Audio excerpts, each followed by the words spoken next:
Zein azkar igaro biren 5 urte. Eibarren, Arrasaten, Elorrioko Estenibar baserrian lehenengo sorrera bilerak egin genituenetik, erori bira hostoak. Sinistu beharko dugu euskarazko blogosferaren arloan ondo jokatu dugula.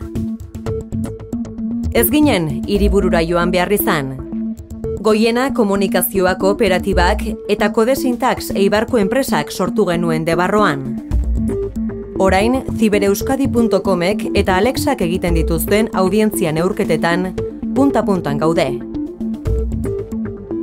Euskadin zenbatutako 6.200 webguneetatik 50 irakurrienen artean gaude. Eta hori ez dugu guk esaten, Alexak baizik. Arpidedun ugari ditugu, eta egunero 2000 kontsultatik gora. 2001an nork esan behartzegun hori guztia lortuko genuela. Komunikazioak batzen gintuen, eta konturatu ginen sareak ordura arte pentsa ezinak ziren aukerak eskaintzen zizkiola komunikazioari. Horixe izan zen abiapuntua.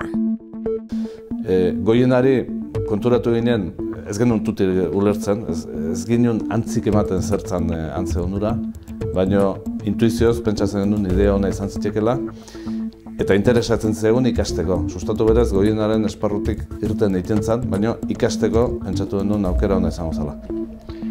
Ni bi gauza gogoratzen ditut batez ere, batetik Goienak hasieratik guregan jarri zuen konfiantza, sartzerakoan olako proiektu ez ezagun batean bientzat pixkat esperimentala zena. Eta bestetik hasiera batean egin ginen jarraipen estua, guretzat zen tresna, eta egun guztian beraren gainean egina, zeinek komentatu, zeinek emaitza basartu, zeinek albiste bat publikatu. Diseinuaren ardura Maitek hartu zuen, eta 5 urteko ibilbidean izandako aldaketa guztiak ere hark egin ditu.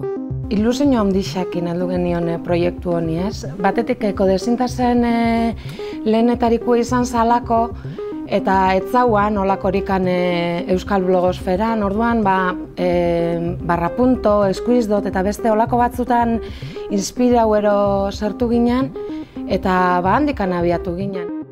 Beste emakume bat ere izan dugu sustatun. Zenbait hilabetetan Uxue Agirrek egin zituen eta editore lanak. Orkestra zuzentze egokitu zitzaion, eta ez ziren urte xamurrak izan. Irakurle eta idazleen parte hartzeak beherakada izan zuen. Blog komunitateak sortu ziren, eta blog pertsonalak erraz ebatu ziren. Proiektua berriro definitzeko garaia izan zen hura. Izen zen pixkat sustatu etzan ja euskarazko blog bakarra, edo erreferentzia nagusia ja hasi zian blog diferenteak sortzen, ja jendeak idazte zeban bere blogian, eta orduan ez zeukan sustatura bialdu beharrik bere artikulutxua, eta orduan egon zen berakada bat sustatun artikulue dagokixenean. Inoiz dugu lotsarik eta beldurrik loturak emateko eta interneteko referentzia honak emateko. Inoiz dugu idea entziklopedista hori guk dena akaparatzeko, eta aldan guztietan beti eman izan dugu iruditzen zitzaigulako garrantzitsua zela sare hori sortzea eta bultzatzea beste webgune horiek egoteko. 5 urteko ibilbidean gogoan edukitzeko uneak ere izan dira. Ahaztuko ez zaizkigun mugarriak. Euskaldunon egunkaria itxi zutenean, milaka euskaldunek egin zuten bat sustatu.comen. Eta zer esanik ez, Josi Arantzabalek sarea aukeratu zuenean bere gaixotasunaren berri emateko. Nik uste dut idatzi nuen lehenengo mezu hura izan zela oso emozionala, bihotzetik idatzita, eta gero erantzuna be olakotxe izan zen. Animoak eta upadak emateko, eta maitasuna adierazten zuten, elkartasuna, eta hor sustaturen zera igozan ikaragarri. Javi Zabalak ere kazetaritza lan bikaina egin zuen prestigio ondoratu zenean. Euskal Herriko kostaldera txapapotea iristen hasi zenean, saretik eman zigun guztioi haren berri. Sarea.com sortu zuen, eta aitzindaria izan da.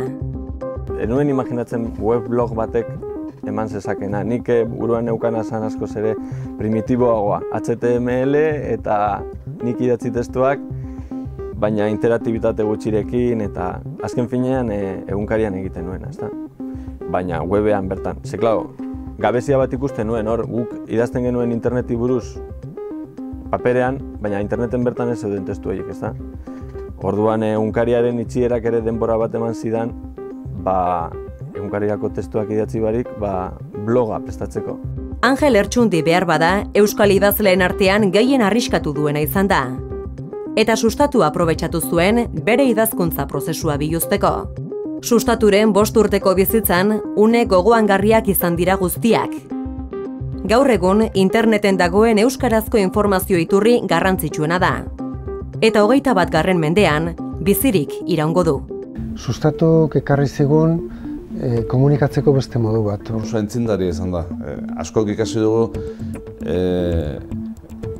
idazten internetarago idazten sustatun ikasi dugu. Txoko guztietara iristeko biderik zabalena eta azkarrena.